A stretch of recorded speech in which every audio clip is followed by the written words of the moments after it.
Today I have some summer tips for your Chromebook fleet. Joining me is Chris Painter, Technology Director for Blackford County Schools in Hartford City, Indiana.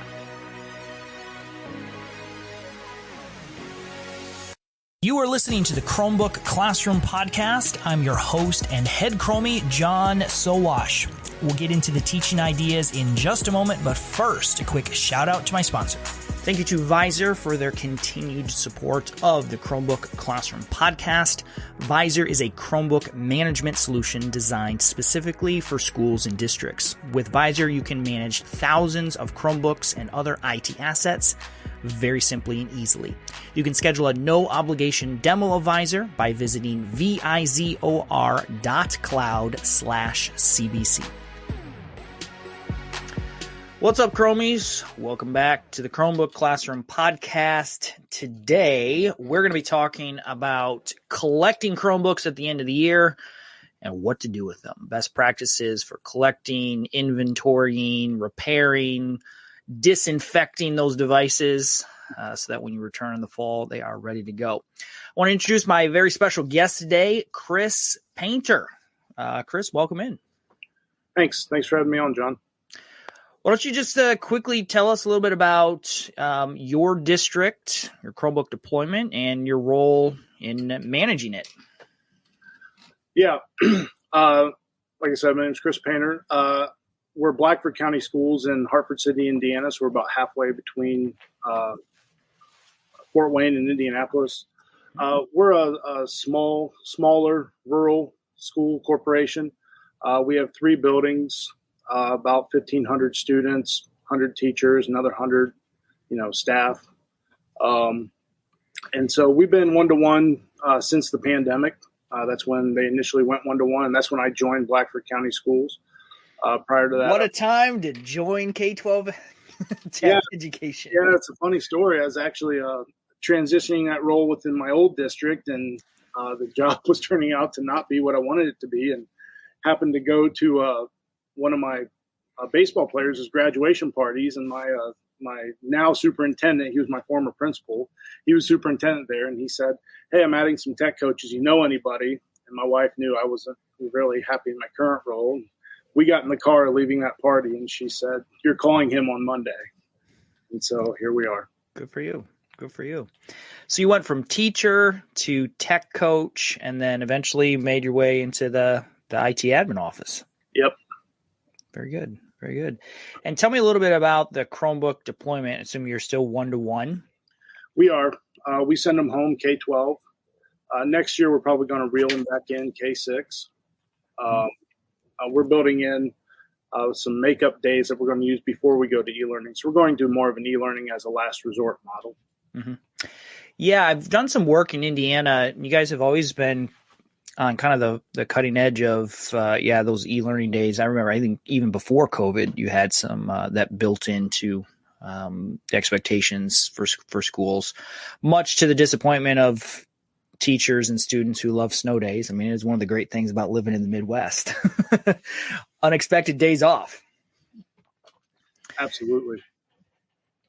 What devices are you using right now? We're wrapping up our first year with new Lenovo 300E Gen 4s in our elementary buildings. Out the high school, we've got kind of a hybrid. We got some Dell 3100s, some Lenovo 500E Gen 2s. I've got a couple pallets over there stacked up against the wall of 800 500E Gen 4s that we're deploying next year to the high school kids. Okay, good deal. Now, some of those are touchscreen, aren't they? All of them, yeah. Yeah. Okay. Interesting. I'm a huge proponent of touchscreen. I love instructionally what touchscreen offers. The sticking point tends to be the repair cost for those touch panels, which is very substantial, usually 60 to 75% of the cost of the device. Have you been able to manage that fairly well? Yeah. We've actually been able to tighten down our processes and bill our folks for that. Whenever a kid gets mad and punches it and breaks the screen, they get a bill for that, and it's usually a billable action that's caused that screen to break. And so we look to keep that a sustainable budget just by pushing out bills. They've changed the funding model here in Indiana, so we're not allowed to charge textbook rental fees and things like that anymore. And so, it's freed up some funds to be able to sustain that. So here. Time for a quick ad break to tell you about VIZOR, an asset management tool for all of your technology hardware. VIZOR seamlessly integrates with the Google Admin Console and your student information system. In fact, VIZOR is an official PowerSchool partner. With VIZOR, you can easily see which student has which Chromebooks, check out Chromebooks quickly with a barcode, and even manage repair tickets. VIZOR has built-in workflows for your one-to-one processes, such as disabling lost or stolen Chromebooks while notifying parents, all in a single click. You can schedule a no-obligation demo of VIZOR by visiting vizor.cloud/CBC. That's vizor.cloud/CBC. I'm curious, you joined the district during COVID, and COVID was certainly a watershed moment for a lot of things, one-to-one deployments being one of them. How has your management processes, procedures, systems changed over the last 5 years or so? It's been kind of a 180, to be honest with you. We really, even after going one-to-one, I was a tech coach, and I didn't really have much on the back end of stuff at that point. But the processes from going from a non-one-to-one building to a one-to-one corporation, they didn't really change much. And so we started to see a lot of leakages in terms of devices coming up missing, people needing chargers and have to hand those things out like Skittles. And so, we got VIZOR, and VIZOR really allows us to run the reports and do the billing and track the inventory and really manage our fleet a lot more effectively. Yeah. This is something I've heard a ton. COVID really pushed a lot of schools to go one-to-one, and frankly, they weren't ready for it. They had to do it, and look, we do what we have to do. And yeah, I mean, I've seen schools, they're just throwing Chromebooks at everybody and then not getting them back and not knowing who has them, where are they, how many do we have? It was a hot mess. And so, yeah, for the last 2-3 years, I think IT departments have been trying to clean up that mess and figure it out. Now, you mentioned VIZOR. Not everybody's familiar with it. Now, VIZOR's been a great supporter of the podcast. They've advertised for many years, and it's a cool product. But give us the quick overview. What is it, and how has it helped you? We use it primarily as an asset management tool and a ticketing tool for Chromebooks. And so there's a lot of features to it. We enter our purchases, and we can tie our devices to the PO that the device was purchased with, enter the warranty information. We use it as a ticket system. It tracks all the repairs and things like that have been done on the device. It gives us the number of repairs that have been done on that device. So it makes it pretty easy to identify if we've got a lemon device and need to send it back.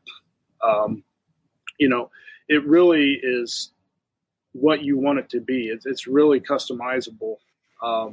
We kind of build our processes around it. And then the way we deployed it was we ran a dual system for the first semester, our old system and this system, to try to get our processes and procedures down and make some tweaks to the system so it fits exactly what we want it to be. And so their support, Daniel, my guy, man, he's been awesome.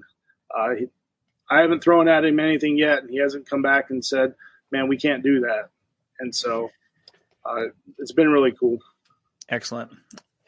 The more time you spend managing Chromebooks, I mean, the Google Admin Console is great. It's got a lot of nice features. It's a wonderful tool for setting policies, but people will quickly figure out that for tracking usage, breakage, repairs, assignments, it is very limited. It's the bare minimum. I mean, if you got 100 devices, sure, you could probably do it, but I mean, now you're into the thousands. So that's just a lot to manage inside of the admin console. So it makes a lot of sense to have a system dedicated to doing that. It's you've actually integrated yours with your ticket, or it is your ticketing system. So for you're the tech department, and this is really the core service of what you're using. Yeah, it is. And the way we do it, just to streamline the process, we've designated a Chromebook manager in each building. It's usually our librarian. And so she's the main point of contact. When a student has a device with a Chromebook, they take it down to her. She enters the ticket into VIZOR. It's a single point of pickup and return of the device for the technicians to grab it. They get the ticket.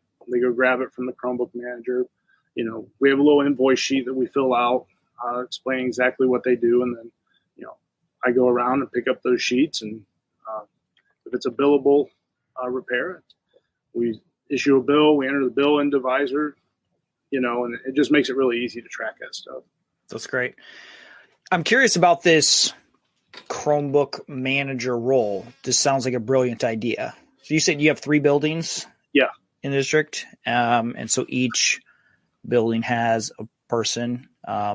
Media specialist makes a lot of sense. They've got a little more space and a little more availability to collect devices and have things dropped off. So do those Chromebook managers, do they have access to the admin console? No, they're just in VIZOR. Okay. So we've set their privileges and their role. We created a role in VIZOR that gives them, the rights to do what they need to do. Excellent. And let's go in, and the way we do it, we make it pretty easy. They just pull up the device in the assets field. They just switch the status from assigned to in repair, and it automatically creates a repair ticket entry for them. Then they just go grab that ticket, put in the details, and ship it off. Beautiful. And then you guys monitor that from the tech department. Now, tell me about your department. How many techs are in the IT department? We're a crew of 3. Okay. It's me and 2 techs. Mm-hmm. And do you do all your repairs on site? We do. Okay. In the first year, we don't buy any extended warranties or anything. If it's just if it can send it back on warranty, I send it back on warranty. But otherwise, though, our tech, we've got Chromebooks out the high school like 6 years old, and so they are replacing Wi-Fi cards and motherboards and those things like huge item. Got it.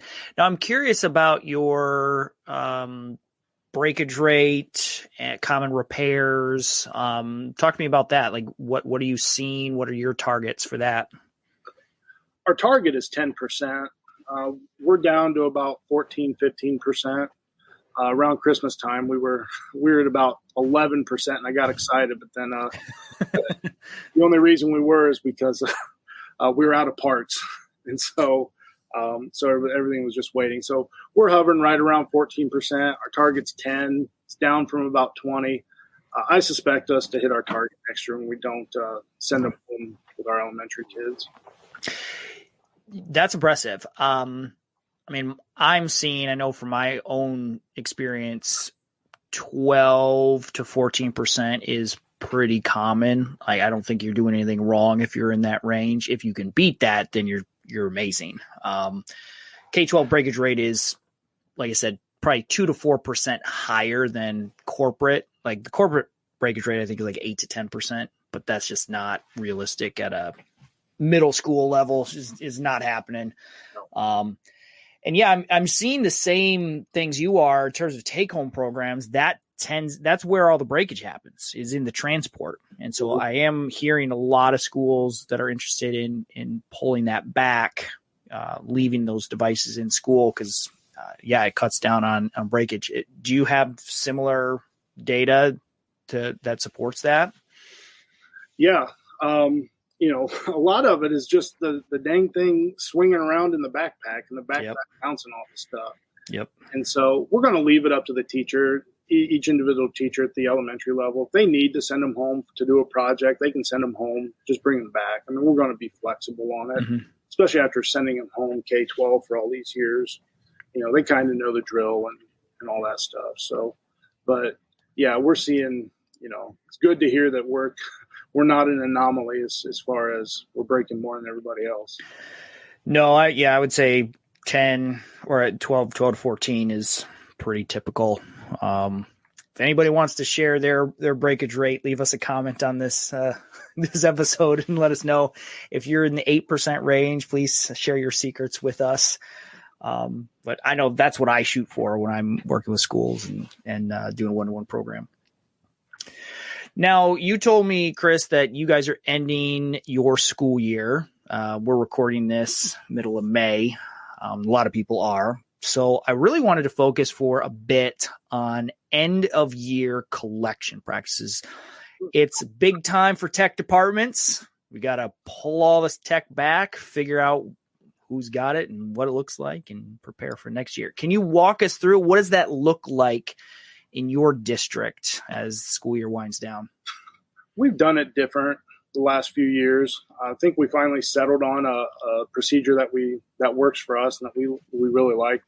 Our administrative team and the teachers, they've been requesting the device basically for as long as they can. We have a crew of 3, so it takes some time to draw them in each of these buildings. So we're driving it through homeroom, and the teachers have agreed that they would collect them, ensure that we're getting back the correct device, correct charger, all that stuff.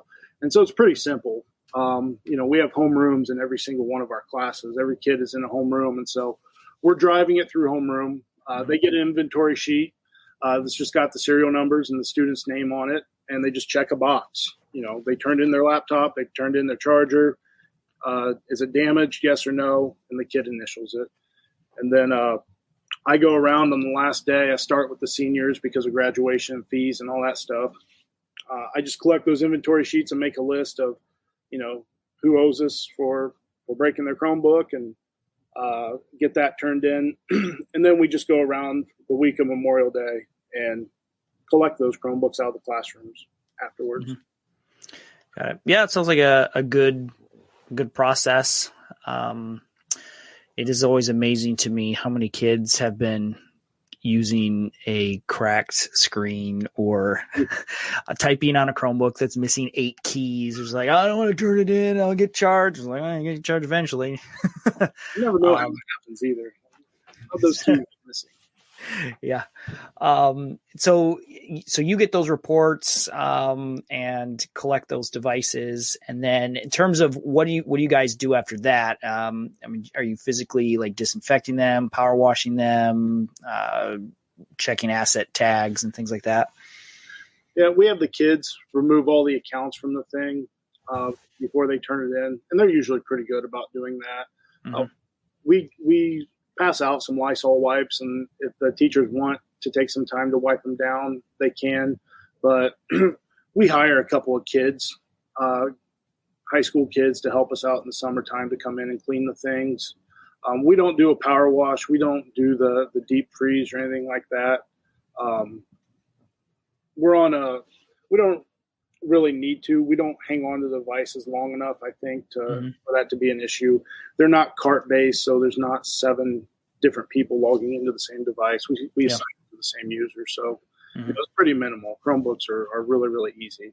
Yeah. Used to be in a Mac school, and that was a challenge. I bet. Okay, yeah, that's a good practice. I mean, I am a big fan.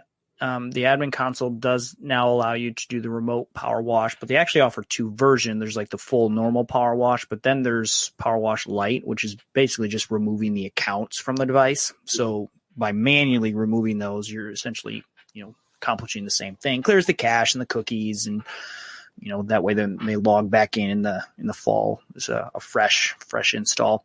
Mm-hmm. Is it your goal to reassign the same device to the same student in the fall? Yeah. Okay.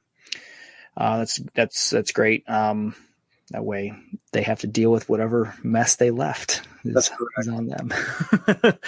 Device when they head out to the high school. So the 6th graders, their device goes to the rising kindergartners, and then seniors, that goes to the rising 7th graders. Mm-hmm. Now, what are you guys doing about missing devices? So your homeroom teacher collects them, and if a kid turns in a device that's different than the one that was originally assigned to them. And I don't understand why kids do this, but they just like swap devices, or a device doesn't get turned in. What's the process there? We lock it through the admin console or through VIZOR. You can do either way. We deactivate the device usually through the admin console, and we usually get it back within an hour if the kids are still in session. I mean, it shows up pretty quickly. If it doesn't show up by the end of the day, we just call home for whoever is assigned that device and say, hey, your kid doesn't have the device they were assigned. They don't know where it is. Get it to us by the end of the week, or you're getting a $400 bill for a new device in case. Mm-hmm. And they usually get it back pretty quickly when that happens. We haven't had any go missing this year. Good for you. That's impressive. So, and it sounds like VIZOR's become a pretty central component in this whole process from assigning them. I assume, do you track which student receives which device? Does that happen in VIZOR or in the admin console? It happens in both. We use VIZOR, and then and we assign the primary user in VIZOR. I just learned that there's a feature in VIZOR where it'll do that automatically for you. You don't have to do that when you're scanning the devices and checking them in, checking them out, and all that stuff. Mm-hmm. And then that syncs up with the Google Admin Console, so the data card matches in both systems. Got it. Nice. Yeah, I know adding that information in the admin console is super clunky. I mean, there's like 8 clicks you have to go through to get to that page and save that data. So it's a lot faster to either do it through a spreadsheet and upload it, or a third-party tool. You just mentioned barcodes and scanning. Do you utilize barcodes for your devices? We do. It's pretty simple. I mean, we use the barcode, the serial number barcode that comes on the device, and then we put our own asset tag on it, and we tie that to the device profile, and then we put a name tag with a barcode on it of the student's name. And so if you scan any of those in VIZOR, with whichever one, name tag, asset tag, or serial number, it'll take you to the same device. Mm-hmm. Do you find everybody's trying to figure out the best way to keep those asset tags in place? I mean, by the end of the year, are they getting pretty ragged, peeled off, et cetera? No, we put them on the back of the device, and then we put a hard shell case on every single device.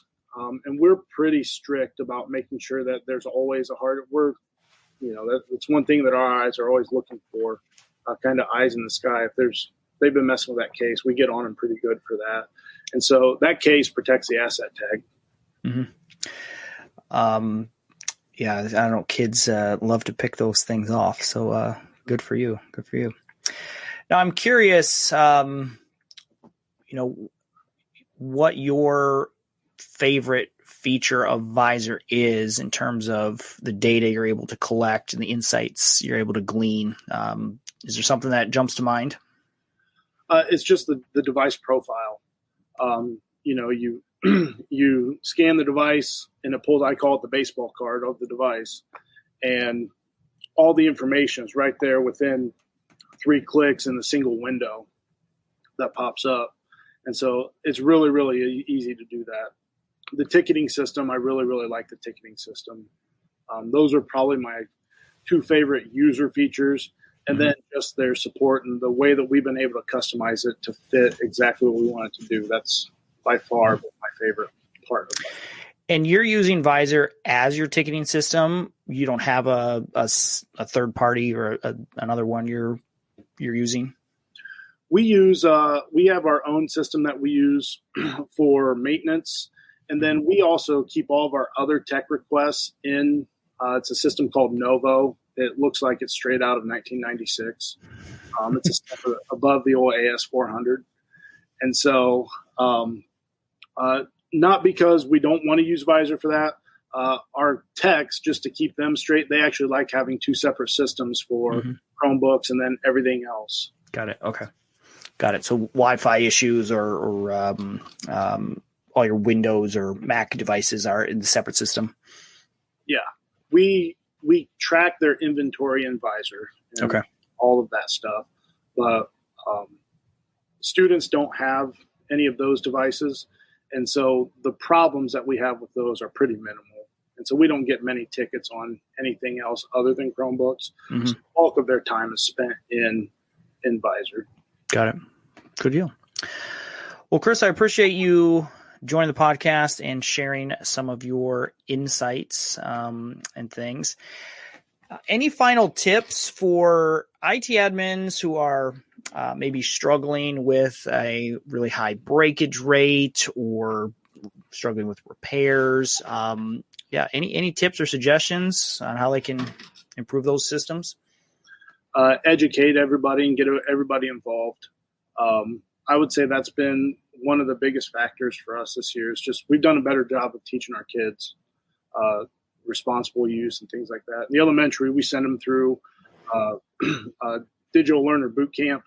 And so John, we actually stole you have a little checklist of Chromebook care.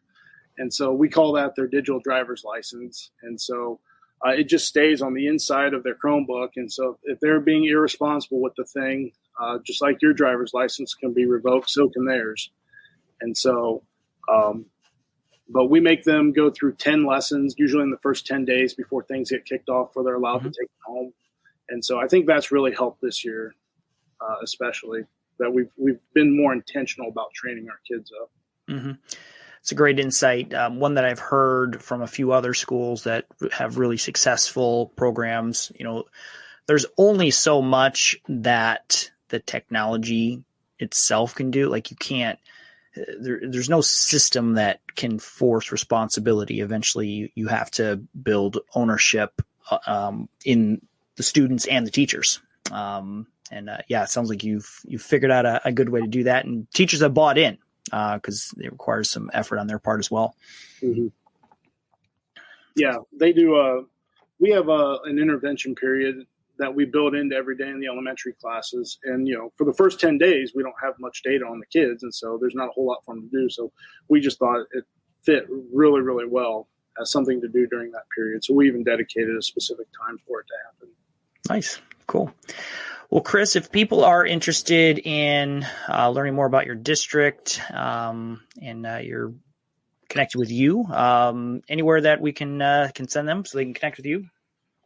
I'm on Twitter, PainterC23, just as it sounds. And then I've got a LinkedIn profile that you can search me up on, or find me on Facebook or everywhere else that you find people. Got it. And I'll link all that in the show notes for this session if you want to connect with Chris and learn from his deployment. Everybody learns from everybody else. I always learn a little bit every time I have these interviews. So, Chris, thanks for sharing your insights. Appreciate it.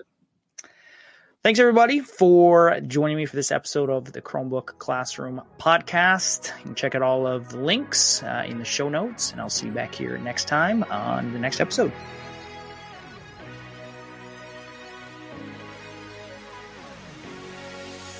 All of the links from this episode are available at chrmbook.com/podcast.